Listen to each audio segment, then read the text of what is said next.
کسانوں نے بڑے شہروں میں احتجاج کی کال دے دی، سنیے یہ رپورٹس۔ کسان تنظیمیں عید کی تعطیلات کے بعد احتجاجی لائحہ عمل کا اعلان کریں گی۔ ڈویژنل ہیڈ کوارٹر سمیت بڑے زرعی شہروں میں کسان احتجاج کریں گے۔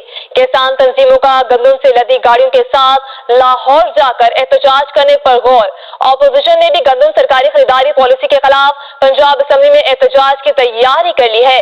پنجاب اسمبلی میں اپوزیشن رہنما گندم پالیسی کے خلاف قرارداد جمع کروائیں گے۔ مسلم لیگ نون کے اراکین اسمبلی کی بڑی تعداد کو بھی گندم خریداری پالیسی پر تحفظات ہیں۔ موجودہ سیاسی حالات میں کسانوں کی ناراضگی بہت نقصان دہ ہو سکتی ہے۔ ذرائع کے مطابق یہ کہا جا رہا ہے کسان تنظیموں کا صوبائی گندم پالیسی کے خلاف احتجاج کا فیصلہ۔ کسان تنظیمیں عید کی تعطیلات کے بعد احتجاجی لائحہ عمل کا اعلان کرے گی۔ ڈویژنل ہیڈ کوارٹر سمیت بڑے زرعی شہروں میں کسان احتجاج کریں گے۔ کسان تنظیموں کا گندم سے لدی گاڑیوں کے ساتھ لاہور جا کر احتجاج کرنے پر غور کیا جا رہا ہے۔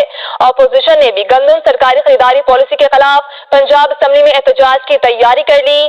پنجاب اسمبلی میں اپوزیشن رہنما گندم پالیسی کے خلاف قرارداد جمع کروائیں گے۔ مسلم لیگ نون کے اراکین اسمبلی کی بڑی تعداد کو بھی گندم خریداری پالیسی پر تحفظات۔ موجودہ سیاسی حالات میں کسانوں کی ناراضگی بہت نقصان